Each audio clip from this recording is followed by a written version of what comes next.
What's going on YouTube? It's your boy Get Beamed, and today I'm bringing you a video of how to do the signature Nas fade, one of the biggest blown up haircuts in 2016. I'm gonna be doing that fade, assisting it with the Bevel trimmers, one of the biggest trimmers to drop in 2016. It has so much speculation around it.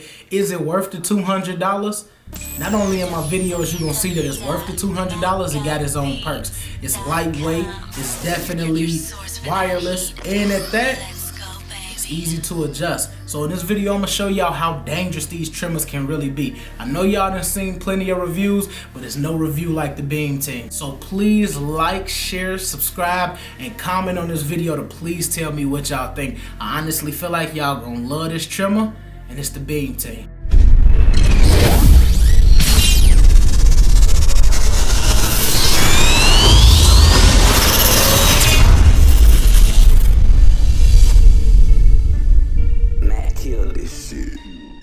So to kick this cut off, I'm giving you a before of my client. Like, yes, man, a client out there rough. He waited 3 weeks for the haircut.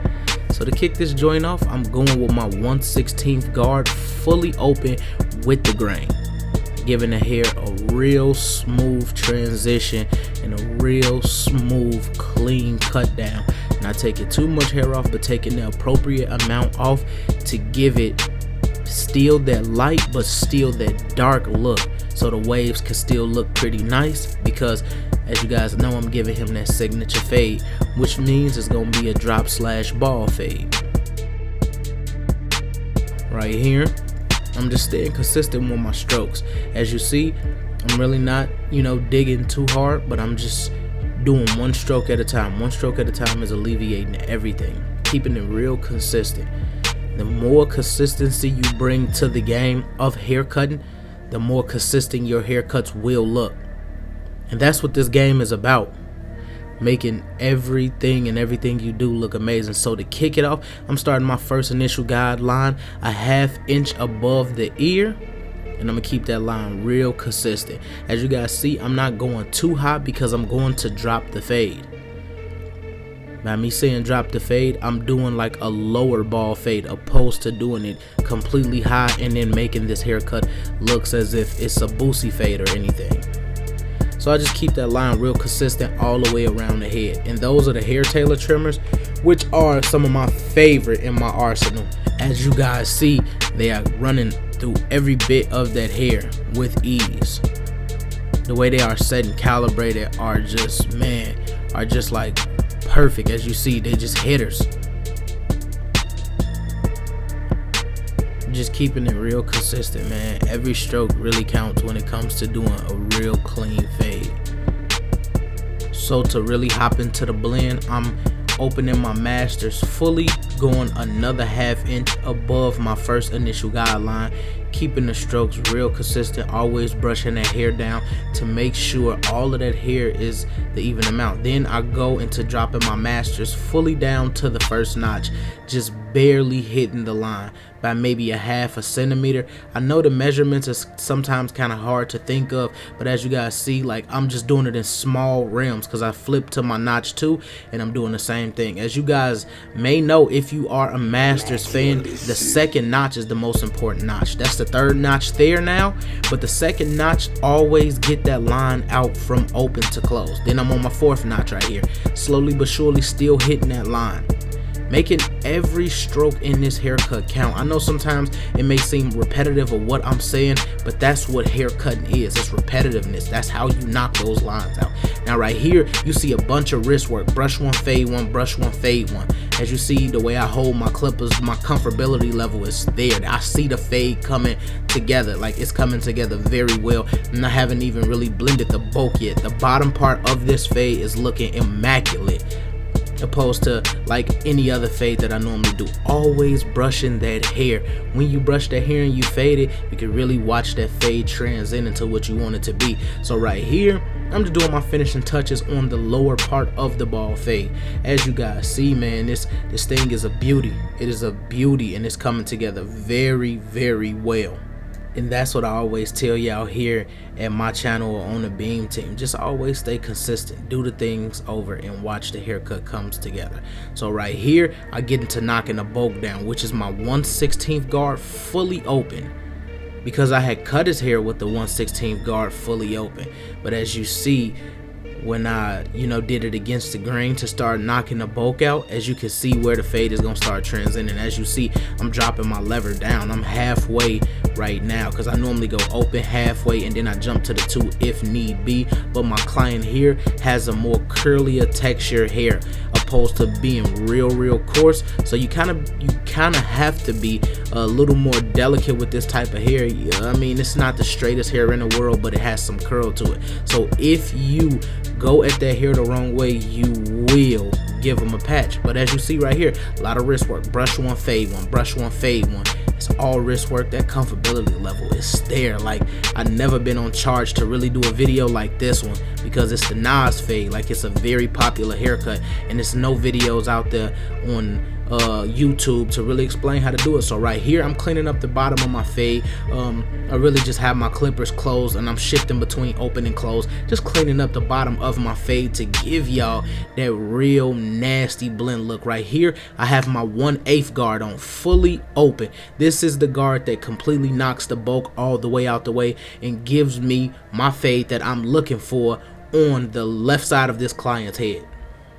Man, kill this shit. It's very easy to obtain these fades when you guys become very comfortable with brushing the hair and consistently stroking at the hair. So me, when I do my videos here, I want to show y'all this. I'm pointing out a wave. As you see the wave, you may think that's a weight line. It's not a weight line. It's the curl of the texture of his hair where his wave connects, so it looks darker than what it really would. A lot of people will be like, man, you still left an actual weight line. It's not a weight line at all, as you've seen that wave connected. So right here, I'm in the back of the head and I'm fully open, just to bring my fade all the way around. And I got my clippers fully closed now, hitting the bottom of that line just so I can knock out that ball line and that open line. Second notch now, slowly but surely pushing the fade up to give y'all that real transition, to make this fade come together. This is what it's about here on my channel. It's about showing y'all all steps and not skipping none. And it's about applying that pressure. That's my lingo. That's one of my slogans. So right here with the clippers, I'm just staying real consistent. I'm dropping that lever, pushing that lever up, just to be able to create an equilibrium. I'm staying in that realm of keeping everything equal. I want that blend, just how it looks on the side, to look like that in the back. So I'm just doing a lot of cleanup work right here on the back of the right side of the head, really with those lines right there that are very hard to get out with your clippers. That's when you go to use your T outliners, or you go use whatever your favorite trimmers are. But as you guys know, in this video, this is a bevel strictly video, because I'm reviewing this clipper. A lot of people are crying over the price of this clipper, but I'm gonna break that down later on in this video to show y'all why that clipper worth everything that company is asking for. So right here, I got my 1/16 guard, and that's fully open. That's just in order to keep my fade equal from the side to the back. So I'm finna go ahead and blend out of the lowest point of the fade right here, and I'm dropping my lever, so I'm halfway closed now. Just like I told y'all, I go open, then I go halfway, and then I fade even lower than that. Like right here, I'm on my second notch right here. I can tell I'm on my second notch because I'm barely hitting the line. I'm brushing one and fade one as usual. It's one of the most important keys that I get from actual cutting hair. Is one of the most important things I can tell anybody. Is always brush after that fade. That's how you know if that hair is cut completely. That's how you knock off all that excess hair that's been cut. That's how you get all of that out the way, and you just keep it consistent. Now my guard off, and I got my clippers fully open. As you can see, I'm barely hitting the line, but I'm brushing one and I'm fading one, just to make sure I can knock out certain lines. So right here, I have my 1/8 guard, and that's fully open to do what I said earlier. It knocks out the official bulk. Now I flipped it over, basically just staying in that same realm. It's on the third notch now, and I'm just basically cutting it to more of the bulk or whatever, just so I can keep that fade and that haircut length the same size so the hair would always blend in. And right here I have my ISO Plus spritz. I'm spraying it into the hair, as you guys seen in my previous video, all because everybody has those frizzes in the hair that stand up, but I just spray it in the hair just so I'll be able to lay the hair down a little bit better. Right here I attack it with the bevels at that 90-degree angle, making these lines straight. So again, who said these bevels don't hit? Oh, y'all out there watching other YouTubers who can't get their bevels to hit. Right here, I attack the end of that curve. See, what people don't understand is with the bevels, you have to get in there. Now watch how I'm hitting the line. Look at this. I'm showing y'all. Anything is possible. People out there hate the bevels because they feel like the bevels don't hit, woo up the bam, this or that. The bevels don't hit because you ain't tried hard enough with this clipper. It's not just about adjusting one blade in the clipper. It's the same thing with the Andis T outliners. You have to get inside of that body of that clipper and you have to deal with a few things. I definitely have a few secrets of my own with the bevels, and this is how I got my bevels to hit. So you got all these people out here hating on a company that's coming out, and then what's crazy is you got a lot of these African American people that's hating on this all black company that's coming out and that's putting pressure on the industry. As Nas said in his song, to all my go supporters, like a local black owned grocery store. This is what we do. I'm supporting a company that supported me from day one. I don't even know these cats in real life. I'm not sponsored, but they show love to me. And you know, I got the bevel trimmer in my hands, and look, as you guys can see, I'm tapping and going. A lot of people feel like you gotta press with them. I'm not pressing with them. I'm tapping and going. They giving me a sharp, clean line, and this part right here is with no color enhancement. I'm keeping that 90-degree angle with that bevel. Look at that, man. I'm not even pushing hard. My client not making no faces, none of that. So I go and attack that curved part. As we all know, even though it's just a simple part, Nas is one of the only ones, man, who been rocking this cut for a while, and that's why they call it the signature fade. You know, Nas brought that whole part and that whole clean ball fade look, and that's why they call it the Nas signature fade. He really stepped it up when he did that. So right here I got that Dr. Phil, and as you guys know, this is my favorite color enhancement. So I just go on and I just spray a little bit on the lining. And you know, you don't have to overspray with the Dr. Phil. You overspray it, you definitely can see it. As you see, my client has a light spot in the front of his lining, so that's why he gets the Dr. Phil in, and he also gets the Dr. Phil in all because it make the haircut a little cleaner. So right here, as you guys can see, I'm just spraying it in that light spot or whatever, not too heavy to where it looks too dark. I'm just spraying it enough so I could be able to give him a real clean, crisp line when I reline it. Look at that. Perfect amount of Dr. Phil in. It's just the perfect amount of Dr. Phil in right here. So I go back in with my bevels and I apply the pressure. 90-degree angle. They are hitters. To those out there who never believed in this company and what this company bring to the table, I feel sorry for y'all, because there's people out there like me that understand what this company did with this trimmer. This company snapped with this trimmer. This is a very good trimmer. It feels like the most powerful wireless trimmer I've ever felt in my life. There's a lot of people who like the Slimline Pros. That's cool. I don't knock any company. But for the weight of the bevel feel like it's a clipper that has a cord to it. Like, I love the feeling of this bevel. The bevel feel like you got a Audi in your hand. It feel like you got some Back to the Future type shit in your hand, and that's why I love this bevel trimmer. As you guys can see, I'm tapping and going. There's no redness. A lot of people be like, oh, he tapping and going because he over adjusted the blade. No, there's no redness on my client's skin. My client is clean right now, and man, that's what it is. That's Nas say, the signature fade with the bevel blade. That is a major key. Look at that, just using the corner of the bevel trimmer, and I'm going into that part and I'm stretching the part out just a little bit more. You always want to stretch the parts out a little bit more. You don't want them too skinny, because if the client brush their hair after they get their haircut, it's kind of like the hairs cover up the part. So you want to always stretch that part out just a tad bit more thicker, just to put a little bit more definition on your full cut.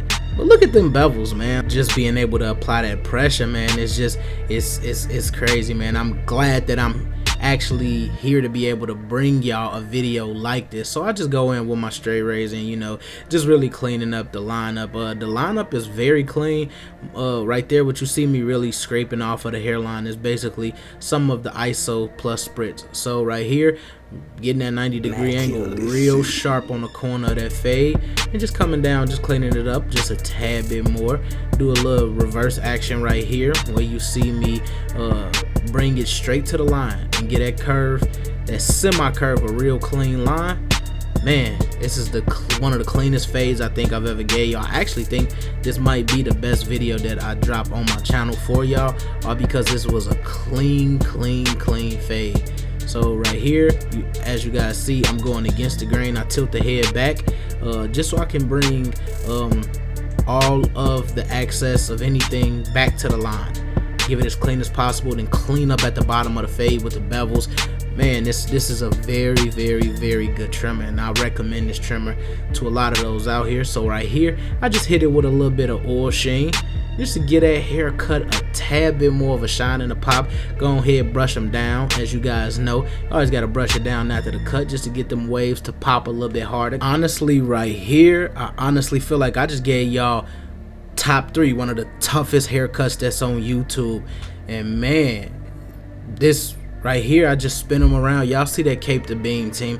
Lining so straight it can bend a ruler. Approved by Get Beamed himself. So right here is how to do the signature fade that Nas rocks with the part, the whole fade down to a T. On my boy Chris, man, I definitely appreciate and love doing this video for y'all. So I want to say thank you to all of my loyal subs that been here since day one. If you new, please hit that subscribe button because we got more heat on the way. I also want to say to watch previous videos of mine, please hit this. This was a clean video right here. To hear some of the dope beats that's in my videos, visit www.mattgotbeats.com. May God bless.